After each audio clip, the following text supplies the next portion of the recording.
Imaginez un instant que tout ce que vous possédez, votre nom, votre prestige et votre autorité, ne soit qu'une construction invisible, une simple projection dans l'esprit des autres.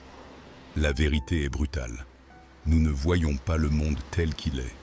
Nous le voyons tel que nous sommes programmés pour le percevoir. L'histoire est jalonnée de génies de l'ombre qui ont compris une faille fondamentale dans le logiciel humain, notre besoin viscéral de croire. Aujourd'hui, nous entrons dans les abysses de l'ingénierie sociale pour disséquer le parcours de ceux qui ont hacké la réalité. Ils n'ont pas utilisé d'armes, mais la psychologie comme un scalpel pour découper les certitudes des plus puissantes institutions. Prenez le cas de Frank Abagnale Jr. Avant ses 21 ans, il avait déjà piloté des avions de ligne, exercé la médecine et pratiqué le droit sans aucun diplôme. Comment est-ce possible? La réponse réside dans la loi de l'apparence. Le cerveau humain est paresseux. Il utilise des raccourcis cognitifs pour évaluer la crédibilité d'une personne en moins de 3 secondes. Si vous portez le costume, si vous maîtrisez le jargon et si vous dégagez une confiance radicale, les portes s'ouvrent d'elles-mêmes. L'ingénieur social ne demande pas la permission. Il agit comme s'il possédait déjà les lieux. Nous sommes éduqués dès l'enfance à obéir aux uniformes. Lorsque vous voyez des galons sur une épaule, vous confiez votre vie sans hésiter. Ces prédateurs mentaux ne craignent pas une nouvelle réalité. Ils s'insèrent simplement dans vos attentes préexistantes. Mais l'apparence n'est que la surface. Le véritable secret des maîtres de la dupe réside dans la gestion de la peur et de la cupidité. Observez Christophe Rocancourt, l'orphelin devenu la coqueluche d'Hollywood en se faisant passer pour un héritier Rockefeller. Il offrait aux élites un miroir de leur propre vanité. Plus le mensonge est gros, plus il a de chances de passer, car l'esprit humain peine à concevoir une telle audace sans fondation réelle. C'est la technique de la saturation d'évidence. Avec une assurance totale, le doute change de camp. Ce n'est plus à vous de prouver qui vous êtes. C'est aux autres de justifier pourquoi ils vous soupçonnent.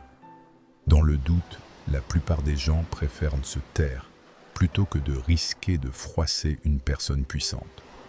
L'ingénierie sociale s'applique aussi aux foules. Victor Lustig a vendu la Tour Eiffel en utilisant l'isolement de l'information. En créant un climat de secret d'État, il a activé la cupidité de ses victimes, court-circuitant leur raisonnement logique. L'escroc ne vend pas un produit, il vend une émotion forte. Vivre dans une identité empruntée est une guerre d'usure contre la vérité.